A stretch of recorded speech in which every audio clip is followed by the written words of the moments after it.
I've combined all of the lessons I learned in this YouTube video, so then hopefully not only myself but then you guys can also build your own YouTube channel and grow fast in 2024. Let's get started. First, you need to figure out your niche. That niche is basically a group of relevant topics that involving around one area. Say a niche for fitness, you can talk about how do you exercise, how do you prepare your food, what kind of clothing you wear. If there's nothing that you want to make videos content about, you can have a browse at existing YouTube content and see what contents are trending or popular. In that process, you can look for gaps or underserved content areas, so then you can find something that you can do to become more unique. If you're an expert in certain fields, this is a sweet spot and you can create content around that. Your knowledge and experience can set yourself apart and attract a group of audience that really want to hear your valuable insights and thoughts. Another content idea of how to find a niche and talking to your audience that I found really helpful is to identify who you're talking to. You can be really specific about a person that you're trying to talk to.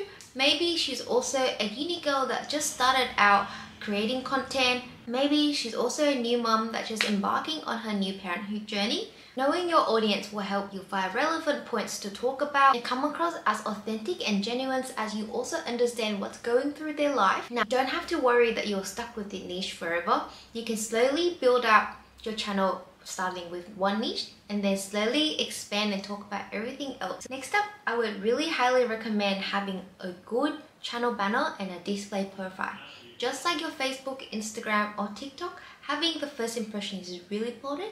Anyone that click into your channel and pay you a visit would love to see something professional and know that this content creator actually put a lot of effort in creating the first impressions. And if anyone wants a detailed tutorial on how to create your profile banners and also optimize your channels to have the best outcome, please leave me a comment down below and I would love to do one. I know that creating a YouTube channels or anything social media, it's really scary. I would imagine a lot of people's gonna watch it and a lot of them's gonna be your friends, your families, your high school mates. I believe that just the initial feelings. Once you've overcome it, you will see that this is a very natural flow. If creating content is something that you're passionate about, you'll easily get over that. I used to be very afraid of what my friends and my relatives would think of me when I stand in front of the camera and trying to be these influencers, content creators.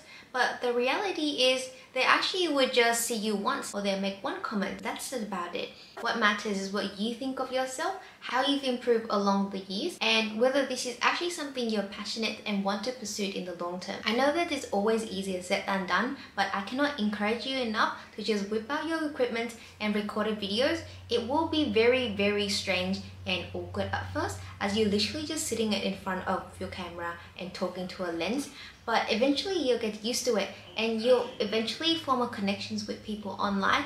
If you ever need another dose of encouragement, you know where to find me and I will always be here to support you. Now, since we're all on the topics of making videos and creating content, we cannot forget to talk about the equipment and the gear. From the bottom of my heart, if you're just only starting out and trialing YouTube or trialing creating content as a hobby creator, I would recommend to stick with your phones. Phones these days are actually really good, especially with video content, video qualities. You can record from 1080p to 4K or some phone even capable of doing more and better. With the audio quality, I would say it's very similar as well. Some of the videos that I've seen so far recorded on their phone, the audio quality was actually excellent. So until you get very comfortable and have a habit of creating content or pursuing long term, you can really just start with your phones and use everything that you have around yourself. If you ever want to upgrade to a camera, there's a lot of videos out there that recommend different type of cameras for vlogging and content creators. Personally, I use the Sony ZV-10.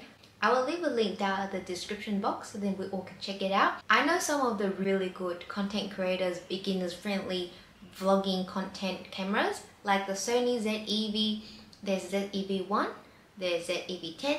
They're basically the same, but the ZEV10, which is the one I'm using now, has an interchangeable lens, so then you can swap it out if you want to go for a wider angle shot. They're also very compact and very easy to carry around. The cameras that I've just recommended has built-in audio qualities that I believe it's pretty good for just daily vlog and daily content. I would really highly recommend that you have a set of these certain things that I'm about to say to always bring around with you. A tripod that you can actually use for your phone and for your camera. I'd also recommend what I have used in the comment down below. My one was actually pretty good for $40 roughly about. They have adjustable legs, adjustable mount, and I can 360 that anytime that I need. They also come with a carry bag, so that's an excellent plus point. Wireless microphone that also work for your camera and your phone. A small ring light or a pad light that can clip. That's just very essentials, especially if you're out of flash or you really need extra light. Now, when you actually record your videos, the number one thing that I always ask you, if you can do, is to make sure your lighting is always 100%. Dark video qualities these days cannot really get the attention of viewers anymore.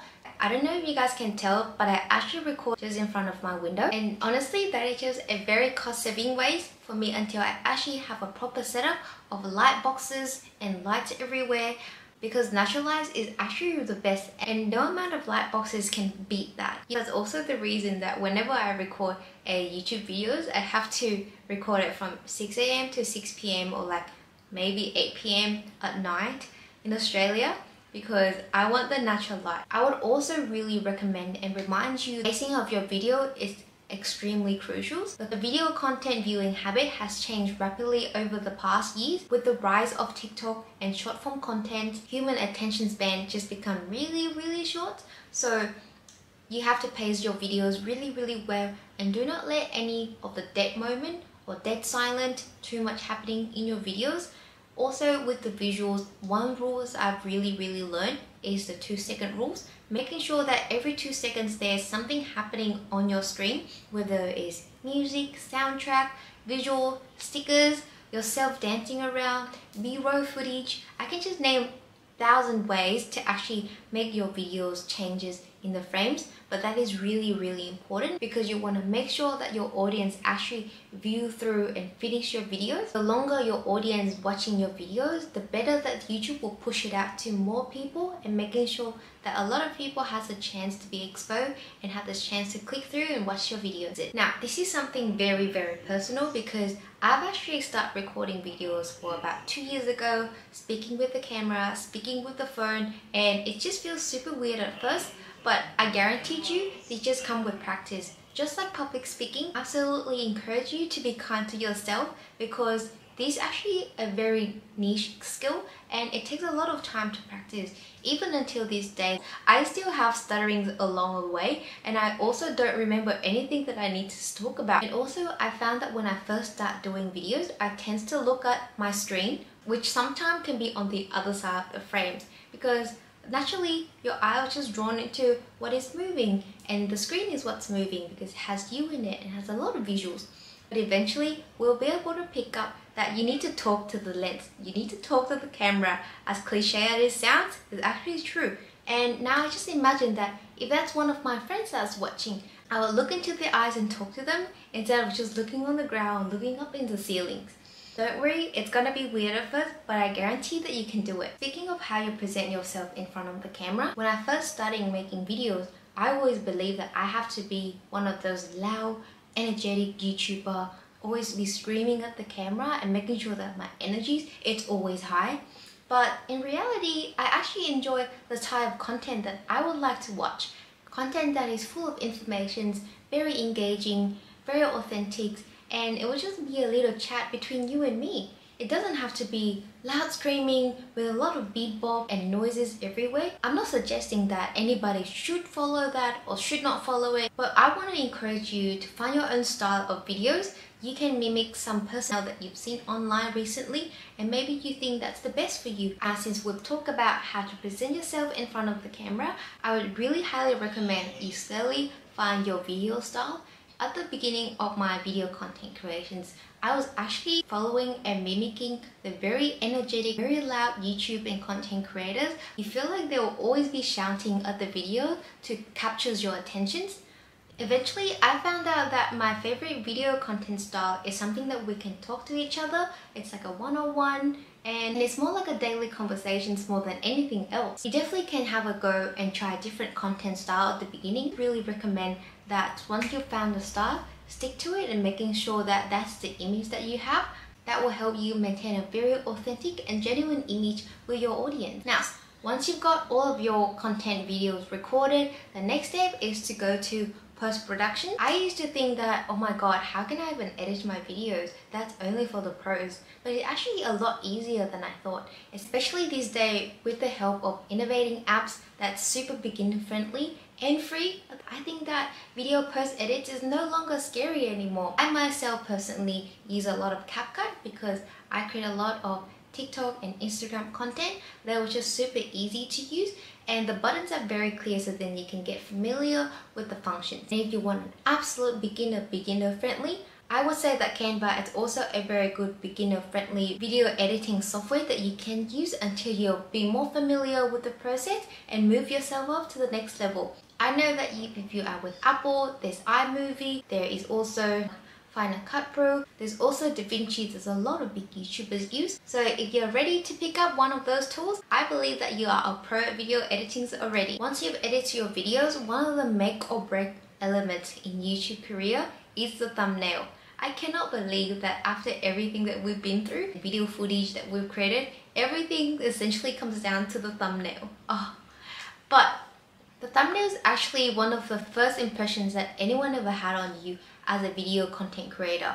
They were just gonna see it, and we want to make sure that your thumbnails not only super highly engaging, representing what you are talking about in the videos, but also one of the tips that I've learned from the post is to make sure that your thumbnails always spark emotions, either emotion or curiosity. Those are the make or break to ensure that you have a click-through rate really high and making sure that you're building a successful YouTube. One of the tips that I've also learned when creating thumbnails, especially with anyone that's creating vlog daily content, is that throughout the day, it captures the moment right away with your phones or another device along with you when you're recording, to make sure that you don't miss out on the moment, and later on when you edit your thumbnails, you will just lost all the images.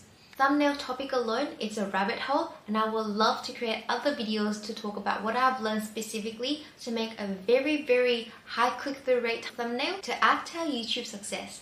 Once you make sure that everything is ticked, uploading your content, and don't forget to use your descriptions as much as you can, link all the relevant links. I've also linked my TikTok, Instagram, any other social platform that you guys have, Pinterest or a website even.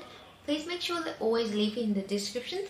Not only that help you to increase your exposure to your audience, but also it's making sure that there is valid information outside of YouTube that everybody can connect and get closer to you as a content creator.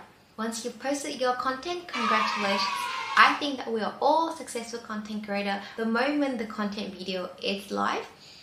If you have any comments, I would highly recommend to engage with your audience, making sure that you always answer them, ask them if they have further other questions, interact back and forth to making sure that you're building a community and they can get to know you better. Okay guys, I'm sure you guys have heard enough of me and I've talked for so long, but starting or growing a YouTube channel is actually a lot of work and requires a lot of strategies and planning in advance to be able to success. But I also believe that with just a bit of consistencies and constantly learning the process is actually really enjoyable. I've actually learned to enjoy content creation myself, and now would love to pursue YouTube. YouTube is an amazing platform not only for content creating, also to document one's journeys and experiences. Remembering that this can be a fun hobby and an avenue to express yourself, from alleviate a lot of pressures from yourself to make more content, and making sure that the journey is always enjoyable. I hope that you really found this video helpful, and I wish everybody got a lot of luck on their YouTube journey. I hope that I will make a lot of YouTube friends. If you want to connect with me on other platforms, I would love to see you there. I do create a lot of TikToks on a daily basis and try to have YouTube at least once a week. If you have any other comments, thoughts or questions, I would love to hear from you. Please give me a like, subscribe or leaving down a comment. I would really appreciate your effort. Hopefully this video will reach more people and helps a lot of others content creators out there that are just starting out. I think that's pretty much it from me. Good luck everyone, and I'll see you next time.